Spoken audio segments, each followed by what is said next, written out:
make sure to download the Zingo TV app on the app stores of iOS and Android. When you download, make sure to rate, leave a comment. Both apps are free. And one more thing, Zingo TV is also available on Google Chromecast, Amazon Fire TV sticks, Roku sticks, and all smart TVs 2016 and forward. And without further ado, let's roll.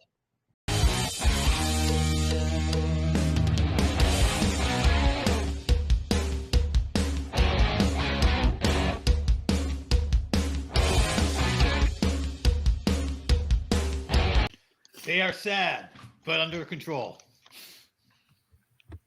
Welcome to the Sports Den. I'm JD Walker. Scott is stuck in transit tonight. Here with Kyle, Brandon, and Obi. Gentlemen, how are we doing tonight? Could be better. Better? Yeah, it could be better, but overall pretty well. Yeah. Nice to see your house is still intact. Yeah, I'm luckily far enough away from the city that I didn't have too much in the way of shenanigans, but I heard fireworks in the distance for nearly the entire duration of the game, and more fireworks and police sirens afterwards. So that's to be expected. Yeah, but I thought the city handled itself the way it's supposed to in a loss, which is to shut up and go home. They had one television camera lady out there. She's like, well, everybody's just kind of leaving Broad Street. They're all disappointed. People were set up with fireworks and stuff, so they sent them off and they launched the confetti and they went home.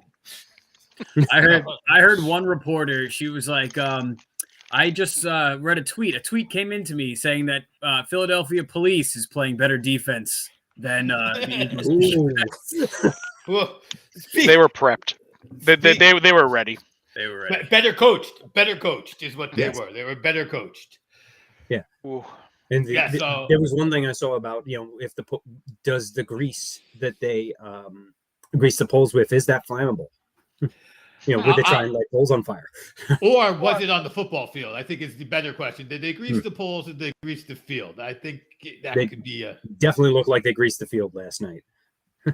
Yeah. I mean, so as the resident, I know, JD, you're in Philly, but you're still holding on to your Jets love. I've given up my love for other teams in football and gone to the Eagles side. So as the representative Eagles fan, I would say that the bottom line is they were outcoached. I think at halftime, Andy Reid realized that if you go if you go east and west and you change directions, you can't be followed. And, there's 2 open touchdowns because of that.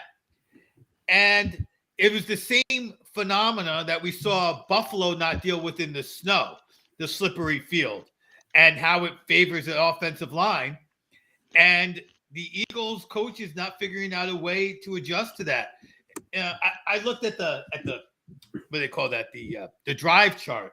And first of all, they were making too big of a deal of time of possession since the score was so close. And one of those possessions, and with 0 seconds of time of possession, they scored 7 points. Kansas City did. So I thought that was a little overblown during the telecast and during halftime coverage. But overall, the Eagles didn't adjust to the field the way it was, the proper way. They couldn't get any pass rush. And so when you get to the final play, the bad call, they lost the game. And now, first of all, I know Bradbury took the high road. And so some people are using that to say, well, it was a good call because Bradbury said he held. If when people take the high road, you don't go, well, I'm glad you took the high road, but you're wrong. That's a bad call. I think you're doing people taking the high road all over the world a disservice. So I'm not going to say it was a good call because Bradbury took the high road. It was a bad call. But the worst thing about it is this to me. I'm looking at this Super Bowl and I'm comparing it to the World Cup. We saw the best World Cup final that there ever been. The 2 stars shot it out all game, went to everything you could want. And in this game, the officials prevented that from happening. Whether the Eagles win or lose, when the ball goes back to Hurts, how much better of a game is it for everybody involved? If the ball goes back to Hurts, I think we were all as fans, especially the number of fans who are watching the game who don't have a rooting interest, robbed of a great final drive. Instead, we saw a good kneel down play. Good. I didn't think he was going to kneel down at first. McKinnon was Yeah. running around the outside, and Mhm. coaches. But overall, I think the coaching on the Kansas City side outshined. I think that this was. I've always said over a regular season, Andy Reid is probably even better than Bill Belichick. Belichick always starts a little slow. Andy Reid just over a course of a full season. But in one game, Andy Reid will come in. He'll have a game plan. If it's not working, he won't change. And this time he did. First, he was exploiting. They were able to exploit Kelsey being open. The Eagles responded to that. And then Andy Reid found another move to make to the Eagles responding to Kelsey being open. And he protected his quarterback all game. So all due respect to Kelsey, to Andy Reid, all due respect to Kansas City. And we're going to talk about Mahomes later. I do think Mahomes, you can't give Mahomes the MVP in that game when he was so outshined by Hurts. This is one of those times when the offensive line deserved the MVP. Mhm. I know I put in our text. I'm just remembering the old John Madden six-legged turkey when he's like, I would give it to Emmett, but he didn't get touched for 5 yards on every carry, so I'm giving it to the line too. This needs the six-legged turkey. That offensive line was the stars of the game, and I don't know a single one of those guys' names. Shame on me and shame on everybody else, because they were the MVPs. They won that game. The field was crap, but it's not their fault, and they managed it, and they all due respect to Kansas City and that coaching staff who found a way to win against, I think, under different circumstances, a better team. But they won that game, and that's what matters. And they're the world champs, and Eagles are looking to next year with a lot of possible retirements. Absolutely. Yeah, no, the offensive line definitely won that game for them. Because, honestly, I thought it was going to be a shootout going into the game, and it pretty much was. Like, both Hurts and Mahomes were just going off. Even hobbled Mahomes. He has a cannon for an arm, as it's been known, and it has been said before, and it was on full display. Neither defense could really handle the opposing quarterback that game. It just so happened that in the second half, the Chiefs were absolutely unstoppable.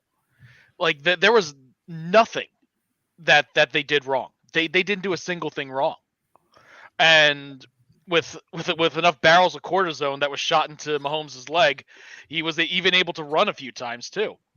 So that it's a really tough way for the Eagles to lose that game. It's just the game was fantastic overall. It's a shame that it had to end like that. Yeah, that was it's the referees were bad all game. They couldn't figure out what the heck a catch was, and then at the end they decided to just really stick themselves in front and center, and it really stinks. Do I think that the Chiefs would not have scored? No, they absolutely could have scored on the next play, for God's sakes, even with or without that penalty. But for the refs to stick their heads into that one on what is absolutely a tic-tac play, it stinks. It really stinks. But unfortunately, is what it is. Those refs are going to have zero repercussions from that, that's what irks me the most. Because they can make those calls and then just walk around saying, anytime officials make the game about them, and there's never any repercussions for it, and that's a problem across multiple sports. Oh, it absolutely is. It Obi so much he ran away. But yeah, no, it was overall it was a really good game. Shame that it had to end like that, and Mahomes basically put himself into legend status right now. So it's like, yeah, there was always a discussion, but he pretty much in an early career. He's not even halfway done with his career, and he's already up to the status that he's at. And you know what? Good on him. He worked. He certainly earned it. And Hurts,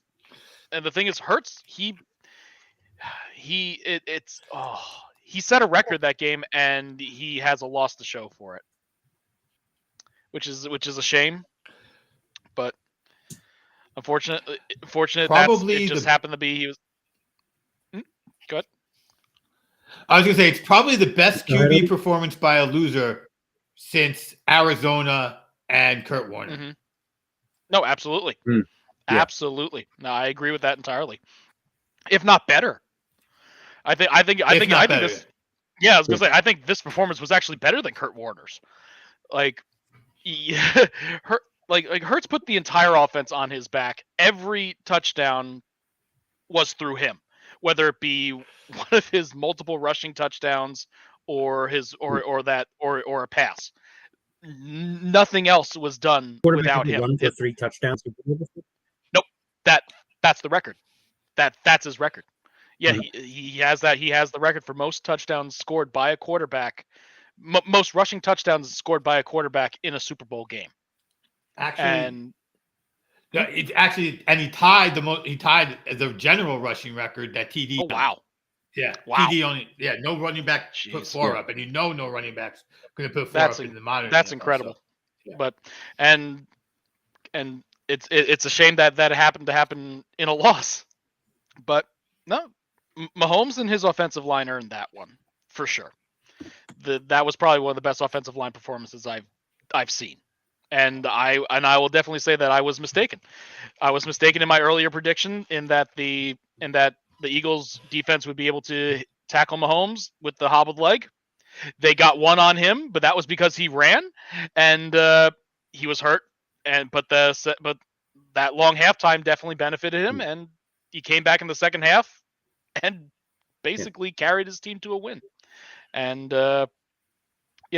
congratulations to the Chiefs.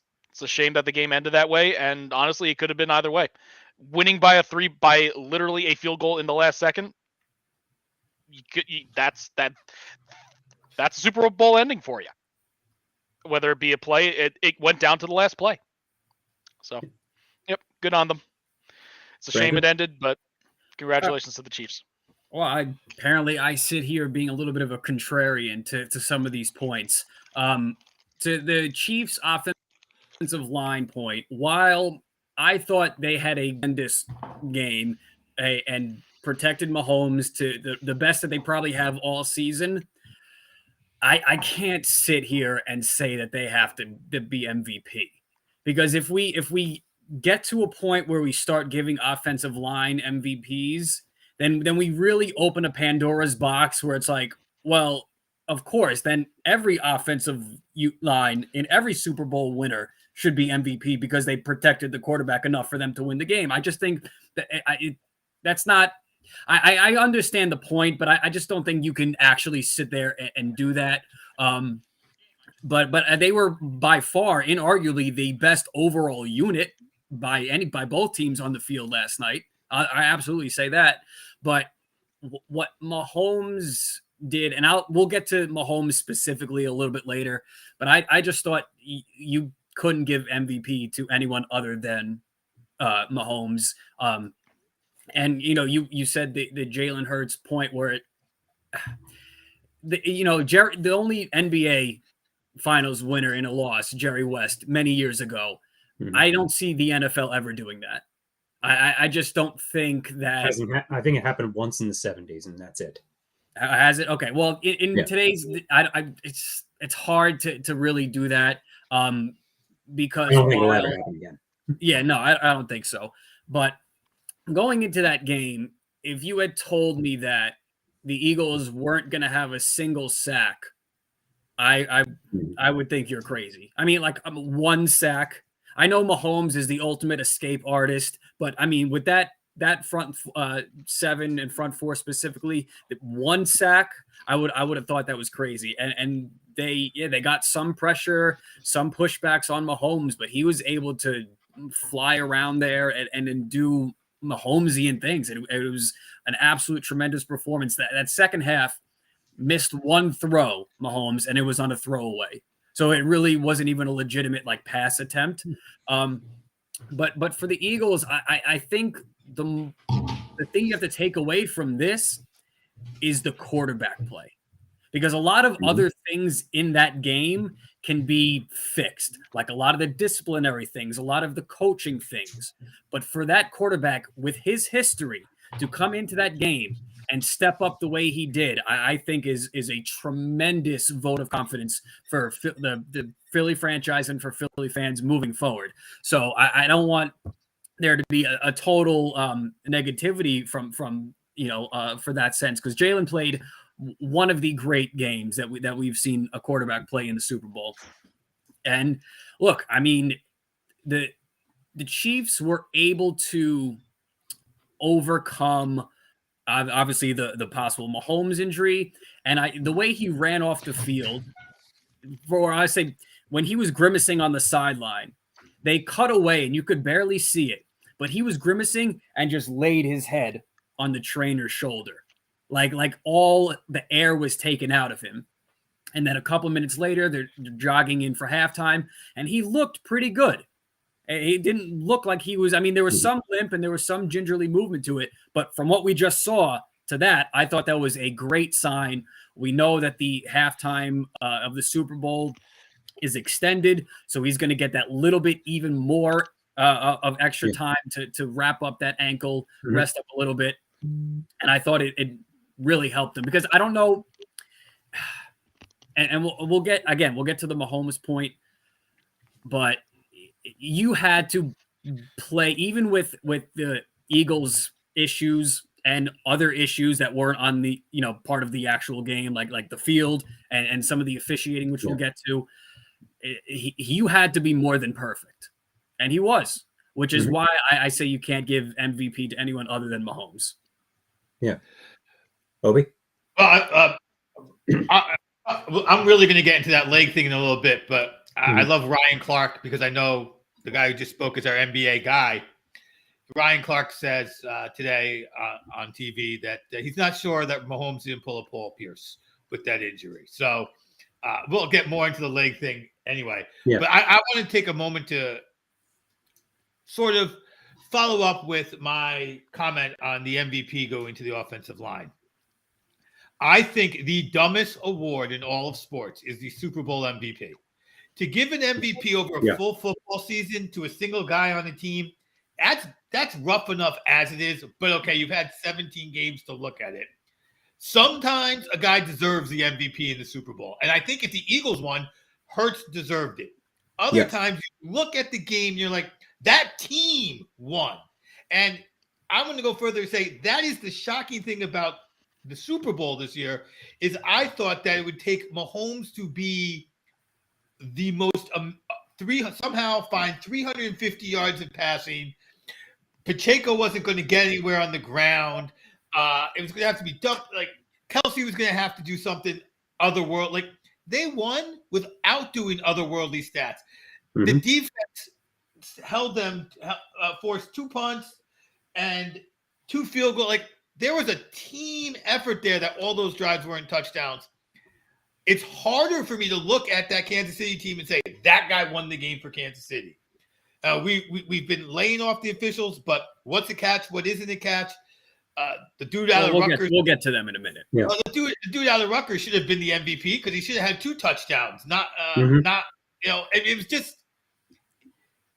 Sometimes it's hard for me in a single game in the football to really pick an MVP, and that is why you can't pick a single lineman unless you really watch the game and really watch the stats, and you have to go back and watch the all 22. Most drivers that vote on the award don't even know their name. Right, and I don't know their names. This isn't like Mark Stepnowski and Allen and even the Eagles offensive line, where at least you could be like, well, maybe you can name Kelsey and Johnson. Like you can name those guys. So it's not so much, I'd like to say to Brandon, it's not so much I think the line should have gotten the MVP, as in sometimes you just got to look at a football game and go, there was no most valuable player. That team won the game.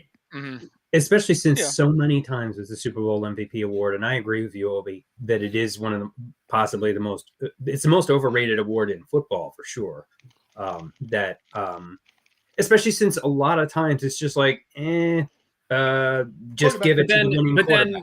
But then was Joe Joe Flacco is the first one I think of. Like, he didn't really win that game for the Ravens. You know, how many Super Bowl MVPs did Brady win just because he was the winning quarterback and he didn't have a fantastic game? Vinatieri should have been MVP for half of those, but that's a whole other, Right. whole other story. Like that just a lot of Peyton times Manning's first we MVP. don't know who to give it to, so just give it to the winning quarterback. Pete Carroll deserves for the Patriots on that game too. Well, so then that's what I'm saying. Then we really get into these like Pandora box conversations of, oh, well, now then really this guy or this coach or this unit should have gotten it. I just think we it's either you pick the individual player that really you think had the best game out of both teams, or there's nothing at all. I don't think there's anything in between. And I'm fine with scrapping that award. Like, it should be like you have to win it with like a 90% vote, then you're the MVP. But if somebody else can vote for somebody, that's my argument, Brandon. I agree with you that when you vote, you have to vote, and you can't vote for a unit. And there was a tie once where two defensive players won it, I think. But so we are getting that was I think the one losing MVP I think was it was Super Bowl 5, I guess, where the Colts won an ugly game by field goal at the end, and two Cowboys defensive players split the MVP for the losing team. I think you're right. It was a Colts Cowboy game, and it was two Cowboys. So it took it, and like the game itself was completely forgettable. Like just before any of our time, obviously, but just on a big history buff. So I read about that. And we're just, the game itself was absolute garbage. So it was one of those things like just they were the only performances that stood out aside from the kicker who had the game-winning field goal. Okay. That's once in 57 years that's happened. That shows how crazy and rare a performance that is, and we'll probably won't see that again as far as MVP from a losing team. Heck, even having any defensive player being an MVP, that happens once every 10 years, maybe.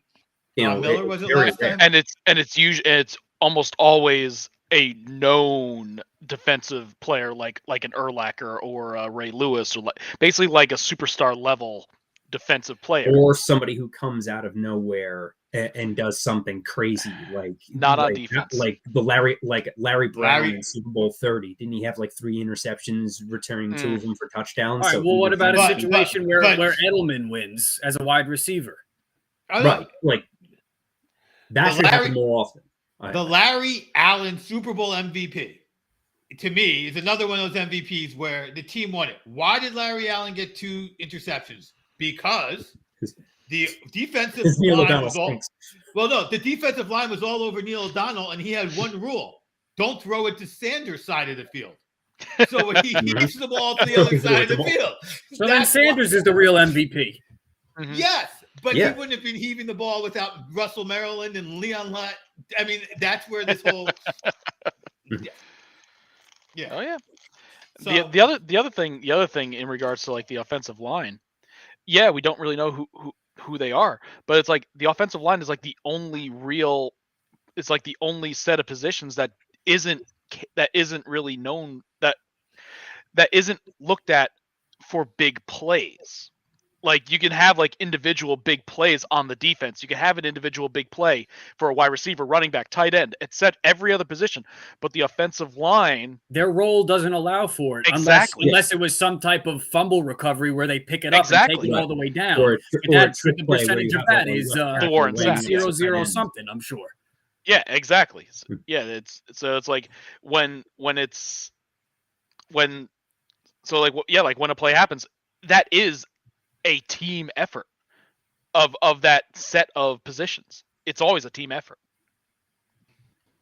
Yeah, and it's with offensive linemen, they're like officials where you only know their names if they screw up. Like if they get like a bunch of holding penalties or have some kind of blown coverage or something. That's usually the only time you learn offensive linemen's names. Hey, let's finally get to the zebras while we're on them. Yeah. Okay. So, to address the controversial penalty at the end, it was a penalty, but we use the situation and the timing of it to try and undercut the legitimacy of the call, but it was a good call. The only thing that it was an uncatchable pass. There was no way he was going to be able to recover it to catch it. That's the only thing about it. But to go between the deciding whether what was still, we don't know what a catch is after 3 years of the NFL or 4 years, whatever it is now. And then these defensive penalties and stuff like that. It's just I don't understand. And we hear Roger Goodell the other day coming out and saying, "Oh, the refereeing is best as ever been." How dare? And don't say anything. Just don't say anything. Like, you damn well know that's not the truth. And for about it. And again, it didn't. It was one of those situations where I don't think the officiating took game, but it was still there, and it was still blatantly noticeable to the point where we're talking about it, and we're not even talking about the field conditions. So I want to bring this point to say that I think the NFL, and they're not going to, but they should be absolutely embarrassed and ashamed of last night's game. Now, I understand the theatrics of the game itself and how that played out, but the logistical things of this game were completely unacceptable, and that's an understatement. For a domed field in which you have countless time to prepare for, the fact that this is even an issue is again unacceptable, and that's an understatement. But of course, they'll hide behind Mahomes and Jalen Hurts, the battle, the high scoring game. They'll hide behind that, and but I can't sit there and say that the NFL should be happy with that game, because they really shouldn't be. But we know they're delusional, and they won't be. And you're good. First off, I want to say this also. Roger Goodell needs to stop being at these podiums. He needs to stop with these public, either speeches or just being out. He's terrible. He's awkward. He's cringeworthy, and he's just really unlikable. And for you making must never have $50 seen million Gary a year, just really, it's really the cherry on top of it all. But again, overall, it was an exciting and it was a good game, great game. But there are things that happened in this game that really shouldn't have.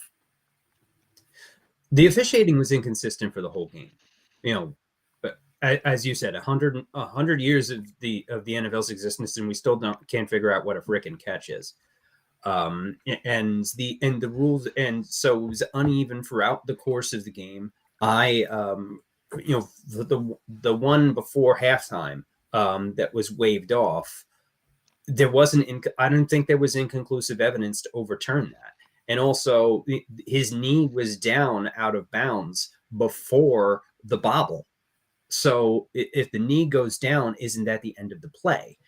I wasn't really following that, and there definitely was not conclusive evidence to overturn the call. So be that as it may, and this was a crew that even going in, it was, some people, the people who follow these things, thought, yeah, this is an issue, because it was actually the same head referee from the Tampa Kansas City Super Bowl a few years ago that was an officiating mess. Yet they give it back to the same head referee.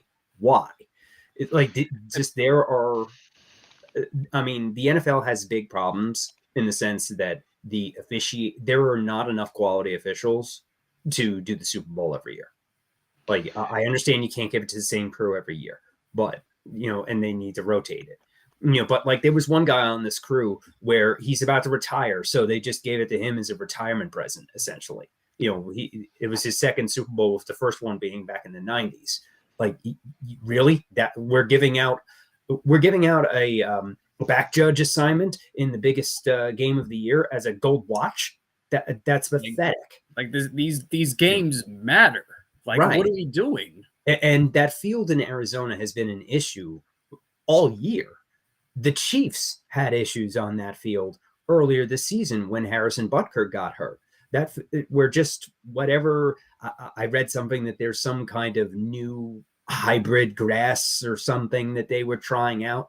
Because in Arizona, what they do is the field kind of rolls out into the parking lot. And they just replace the trays and grow it, and then it rolls back into the stadium. Yeah, it's like a sod replacement. Right. So just field conditions, and you add to that this whatever type of grass that has been an issue all year, and then you screen print giant logos across it a few days before, with that makes the paint even more slippery. I understand you need to put, have, your big billboards and all on TV, but do they really need to cover half the field? So, first of all, they don't need to cover the field.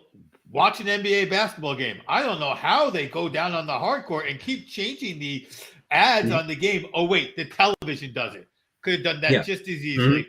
I know that you won't get the fans to see those things, but so what? Shit. They're in the stadium and seeing it everywhere else. Yeah, exactly. That's my point. There's so many other places to put in the stadium for the fans who are there. So you can get rid of all that painting on the field. The field was atrocious for both teams. This game could have been 45-47 if there wasn't some slippage going on. And we're lucky that we didn't get an injury like last year, right? Where just a slip and a great player's out of the game. So that was embarrassing, the NFL. The fact that we don't know what a catch is, because honestly, right? I've been listening to so many people today. I wish I could give everyone who I've heard today the right credit, because I've been all over the place listening and talking football. The catch that isn't a fumble or the incomplete, if he is the same catch that's called a completion because it's in the middle of the field, when the other one is not a completion because he was going out of bounds. Like, wait, what? No, it's like 2 feet or not. It's the same. It was the same thing, but he went out of bounds, so it's a different thing. So we don't know what a catch is. Yeah, and I'm going to give it to you. And then the penalty, was it a penalty by the rule book? Yes, it was. But it was less of a penalty than the pass interference that they didn't call.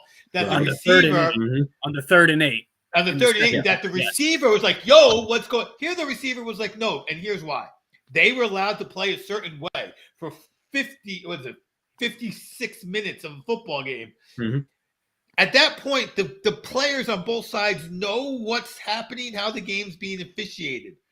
So now maybe that is a penalty but you've changed it. And like I said, just because Bradbury goes and takes the high road at the end of the game and Sirianni takes the high road, they're right, because they would have had to get in the ball. First of all, Kansas City would have had to do the chicken butt thing and kick the field goal and not gone for it on 4th down and getting a touchdown.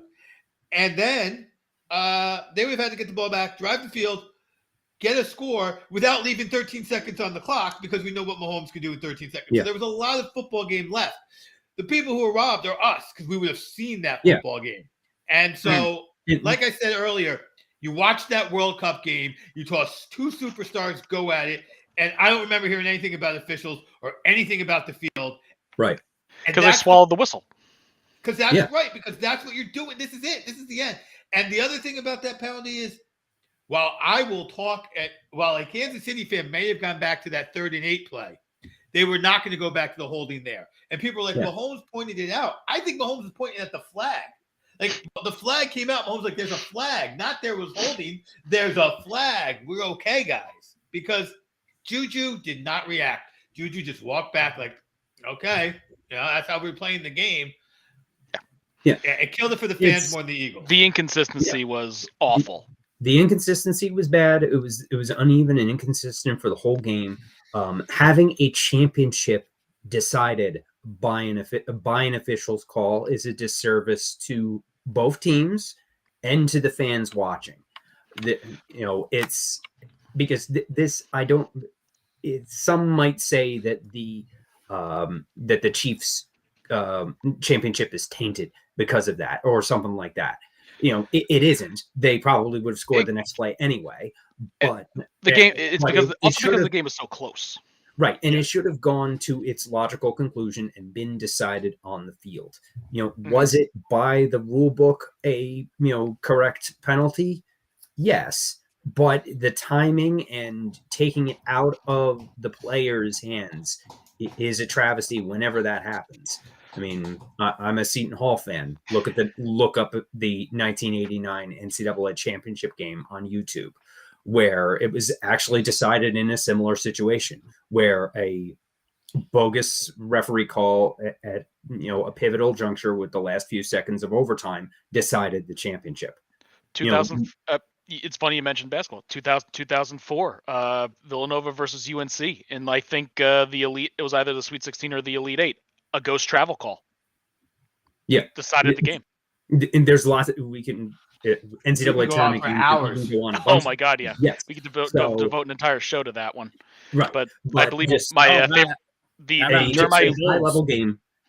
the term I like to especially- use is from wrestling. One of my favorite lines. It's a miscarriage of justice. Right, and there's all kinds of yokels on the internet that say things like the NFL is fixed, like WWE, blah blah blah. Which is bogus, but junk like this gives some credibility to the wackos that say things like that. Or Vegas wants games to go a certain way, so blah blah blah. It's stupid, all of it. But you see things like this, and that's where people get garbage like that from, and it's an embarrassment for the NFL, for even the appearance of impropriety. I don't think it's impropriety. I think it's plain incompetence. I forget the name for the rule of don't write off to don't attribute something to to a conspiracy when it can be written off by plain incompetence. I believe that absolutely applies here with the officiating in this game and in the NFL in general. But just to have your signature sport and its main event end like this, it is a travesty, and it's a disservice to the players. And if an integral part of your media broadcasts of your game is having a retired ref explaining the rules, your rules are too damn complicated. Especially for fans to understand it in a game where everybody's watching it. Half of the people watching it don't care about football and are just there for the halftime show and the commercials. To have, read the room better. And the NFL has been terrible at that for a long They're time. blind. So, Yes. one of the things you said here, which I think is very important, I'm going to use this as a segue, sorry, is that this could taint this win for people. And this is a legacy game for the coach and the quarterback Yes. of the team that ended up winning. And when people start getting nitpicky, if he gets a few more and gets around a few more times, they'll be like, well, Brady had the tuck game. Well, Mahomes had the P. So that's going to be there. But first, I'd like to talk about me for just a minute because I'm more important than Mahomes. I'm like almost a 50-year-old man. I do play a combat sport, and I've gone in with injuries sometimes. And sometimes I get hit where my injury is, and it hurts way more than the injury itself ever did. And it disables me for 5 minutes. And I'm almost 50. And I think that's what happened with Mahomes. I don't think the leg story is that big of a deal. By the way, the guy who threw for 300 yards had a bad shoulder. So the leg thing, I don't think it's a big deal. But, and you can ignore everything before the but, let's get into what he did. First of all, he did something Tom Brady has never done. And that's win a Super Bowl when the opponent scored 30 points. Like, Tom Brady didn't win shootouts. Those are the ones he lost when it came down to, can the quarterback do it? No, they went up 28-3 and the defense shut the other team down so he could come back. Mahomes was as much as I'm like, let's give the MVP to somebody else, he's also this team right now. I think we had a conversation. I know we had a conversation. 12% was the highest percent of a salary cap a quarterback ever had before winning the Super Bowl. 18% cap hit Mahomes had. best receiver took a hike. I'm right now, I'm more impressed with Mahomes right now than I am angry that my Eagles lost, because I think he is putting something together, and I hope he continues. I don't know how many more Super Bowls he needs to get to and or win before he can really be in that conversation with Brady. But right now, Brady has that Jordan winning thing.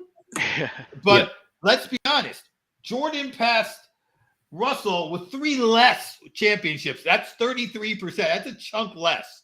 So if Mahomes can do some more things on the court, on the field, I mean, I think he's set up, because I think he's a better quarterback, and he's doing it without that defense that Brady had most seasons, like 18% versus 12. That's 2 players of decent quality that Mahomes can't have, specifically Tyreek Hill. Now, granted, Kelsey is a beast. And he's getting all that money, that $300 million extension or whatever, and it already looks like a bargain. Right. Now, I mean, again, they also got MVS who did that role, but Brady's big. And the other thing I'm wondering, though, is because of costs, is it more important to have a great tight end because you can sign him for less than a great wide receiver right now? And will that change? Because that is what they have in common, right? Like Kelsey, there's talk that he's better than Gronk. I don't know if he's there yet, but there's talk, and he's got some stat. He's comparable, right? It's a conversation. Everything's a conversation. Exactly, it's a conversation now. Mm-hmm. And so, is that the new NFL? I mean, Hurts has Goddard, who caught everything that was thrown at him. Right? Mm-hmm. I mean, because right now the NFL is trying to get these receivers because they're great, and the good quarterbacks need a great receiver. But is the cost move to get a great tight end who can perform year in and year out? Like maybe with Andrews, Baltimore's actually on to something. You don't need wide receivers. So it's going to be interesting to see how this all folds out. The big winners, I think, were for the Super Bowl who didn't play were Lamar Jackson and Josh Daniels, because you can now officially say you can win with 18%. So pay me my money, even though you're not Patrick Mahomes.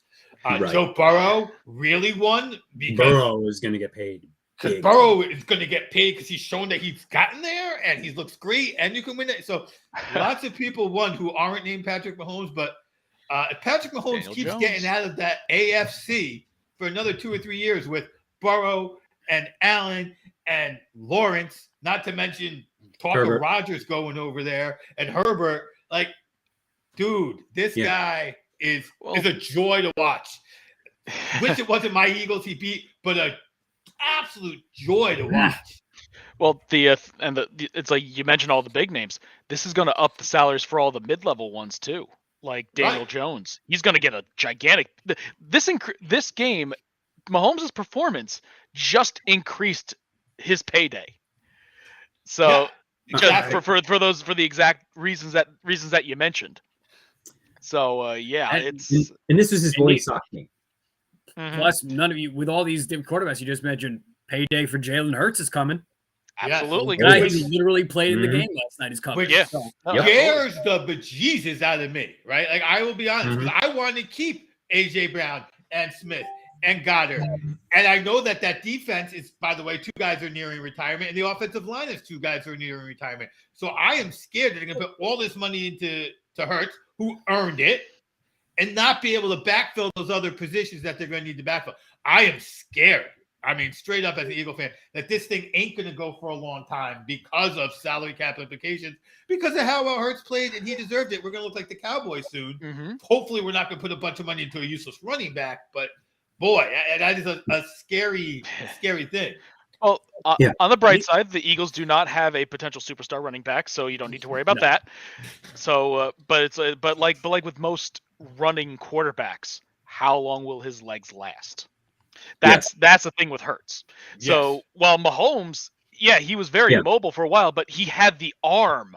He has an absolute cannon for an arm. Hurts doesn't have that absolute cannon for an arm. So going into it, he's still going to get a big contract, but that big contract will probably no pun intended, hurt whichever team in the longer run Yeah.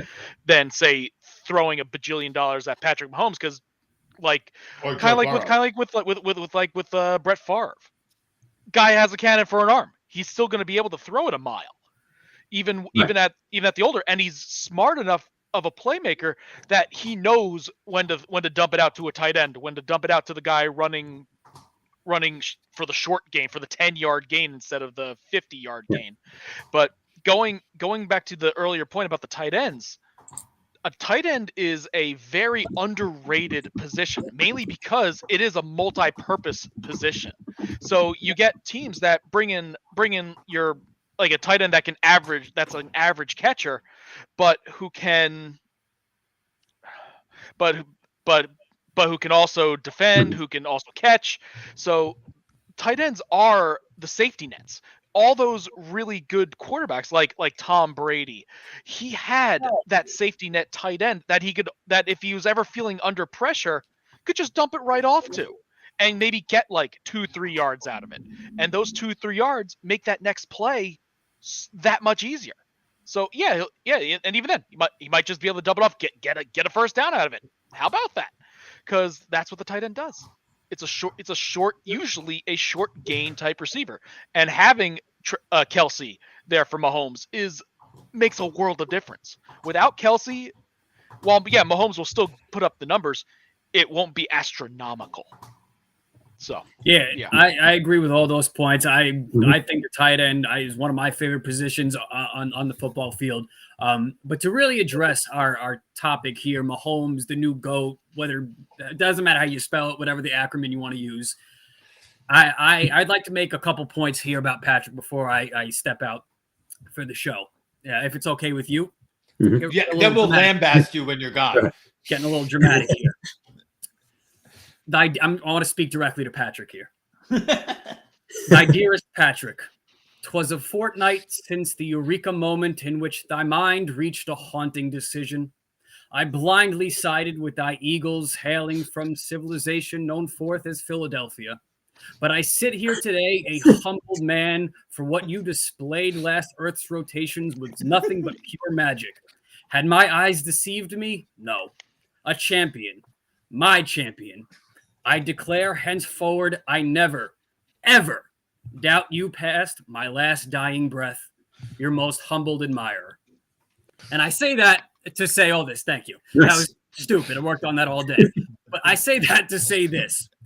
Tom is the top of Mount Everest. But I sit here confidently saying that Mahomes is inarguably today a top 4 quarterback all time. However, I would argue that he's 3, maybe even 2.